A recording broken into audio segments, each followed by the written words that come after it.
हरिओम। ब्रह्मलीन ब्रह्मनिष्ठ परम पूज्य स्वामी श्री लीलाशाहजी महाराज की अमृतवाणी मन को सीख। भाग 2। मन की चाल अटपटी। मन की चाल बड़ी ही अटपटी है, इसलिए गाफिल न रहिएगा। इस पर कभी विश्वास न करें। विषय विकार में इसे गर्क न होने दे। चाहे जैसे तर्क लड़ाकर मन आपको दगा दे सकता है। अवश्य और अशुद्ध मन बंधन के जाल में फंसता है।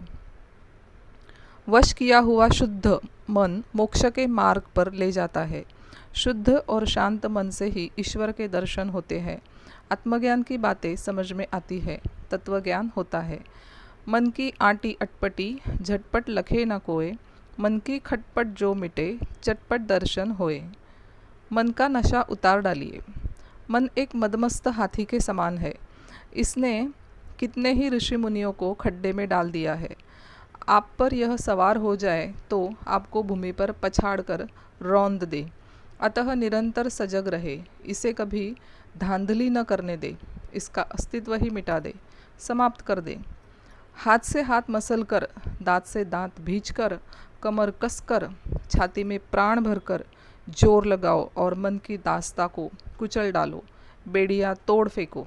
सदैव के लिए इसके शिकंजे में से निकलकर इसके स्वामी बन जाओ।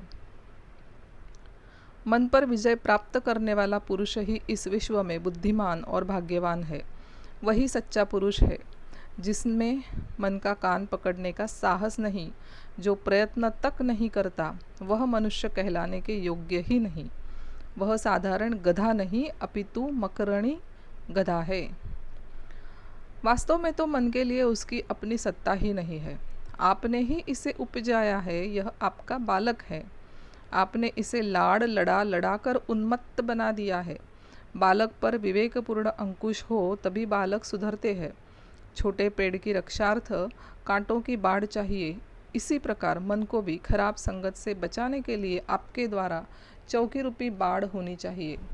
मन को देखे, मन के चाल चलन को सतत देखे। बुरी संगत में जाने लगे तो उसके पेट में ज्ञान का छुरा भोंक दे। चौकीदार जागता है तो चोर कभी चोरी नहीं कर सकता। आप सजाग रहेंगे तो मन भी बिल्कुल सीधा रहेगा। मन के माया जाल से बचे। पहाड़ से चाहे कूद कर मर जाना पड़े तो मर जाइए। समुद्र में डूब मरना पड़े तो डूब मरिए। अग्नि में भस्म होना पड़े तो भले ही भस्म हो जाइए। और हाथी के पैरों तले रुंधना पड़े तो रुंध जाइए, परंतु उस मन के मायाजाल में मत फंसिए। मन तर्क लड़ाकर विषय रूपी विष में घसीट लेता है। इसने युगों युगों से और जन्मों जन्मों से आपको भटकाया है। आत्मरूपी घर से बाहर खींचकर संसार की वीरान भूमि में भटकाया है।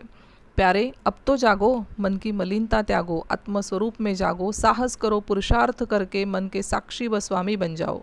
आत्मज्ञान प्राप्त करने के लिए तथा आत्मानंद में मस्त रहने के लिए सत्वगुण का प्राबल्य चाहिए।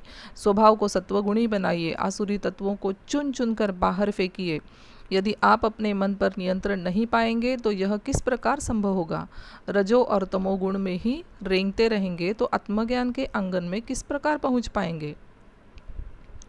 यदि मन मैला हो प्रिय सब ही मैला होए, तन धोए से मन कभी साफ स्वच्छ न होए।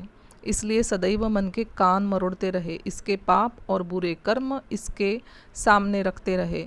आप तो निर्मल है, परंतु मन ने आपको कुकर्मों के कीचड़ में लथपथ कर दिया है। अपनी वास्तविक महिमा को याद करके मन को कठोरता से देखते रहिए और मन समझ जाएगा, शर्माएगा और अपने आप ही अपना मायाजाल समेट लेगा। आहार शुद्धि रखे। कहावत है कि जैसा खाए अन्न वैसा बने मन। खुराक के स्थूल भाग से स्थूल शरीर और सूक्ष्म भाग से सूक्ष्म शरीर अर्थात मन का निर्माण होता है। इसलिए सदैव सत्वगुणी खुराक लीजिए। दारू, शराब, मांस, मछली, बीड़ी, तंबाकू, अफीम, गांजा, चाय आदि वस्तुओं से प्रयत्नपूर्वक दूर रहिए। रजोगुणी तथा तमोगुणी खुराक से मन अधिक मलिन तथा परिणाम में अधिक अशांत होता है। सत्वगुणी खुराक से मन शुद्ध और शांत होता है। प्रदोष काल में किए गए आहार और मैथुन से मन मलिन होता है और आदि व्याधियाँ बढ़ती है। मन की लोलुपता जिन पदार्थों पर हो वे पदार्थ उसे न दे। इससे मन के हठ का शनै शनै शमन हो जाएगा। भोजन के विषय में ऋषियों द्वारा बताई हुई कुछ बातें ध्यान में रखनी चाहिए। 1. हाथ पैर मुंह धोकर पूर्वाभिमुख बैठकर मौन भाव से भोजन करें। जिनके माता पिता जीवित हो वे दक्षिण दिशा की ओर मुख करके भोजन न करें। भोजन करते समय बाएं हाथ से अन्न का स्पर्श न करें और चरण मस्तक तथा अंडकोश को भी न छुए। केवल प्राणादि के लिए 5 ग्रास अर्पण करते समय तक बाएं यानी कि लेफ्ट हाथ से पात्र को पकड़े रहे, उसके बाद छोड़ दे। 2. भोजन के समय हाथ घुटनों के बाहर न करें।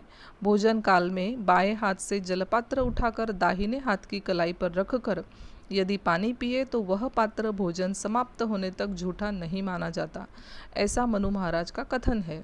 यदि भोजन करता हुआ द्विज किसी दूसरे भोजन करते हुए द्विज को छू ले तो दोनों को ही भोजन छोड़ देना चाहिए। 3. रात्रि को भोजन करते समय यदि दीप बुझ जाए तो भोजन रोक दे और दाएं हाथ से अन्न को स्पर्श करते हुए मन ही मन गायत्री का स्मरण करे। पुनः दीप जलने के बाद ही भोजन शुरू करें। 4. अधिक मात्रा में भोजन करने से आयु तथा आरोग्यता का नाश होता है। उदर का आधा भाग अन्न से भरो, चौथाई भाग जल से भरो और चौथाई भाग वायु के आवागमन के लिए खाली रखो। 5. भोजन के बाद थोड़ी देर तक बैठो, फिर 100 कदम चलकर कुछ देर तक बाईं करवट लेटे रहो तो अन्न ठीक ढंग से पचता है। भोजन के अंत में भगवान को अर्पण किया हुआ तुलसी दल खाना चाहिए। भोजन विषयक इन सब बातों को आचार में लाने से जीवन में सत्व गुण आदि की वृद्धि होती है।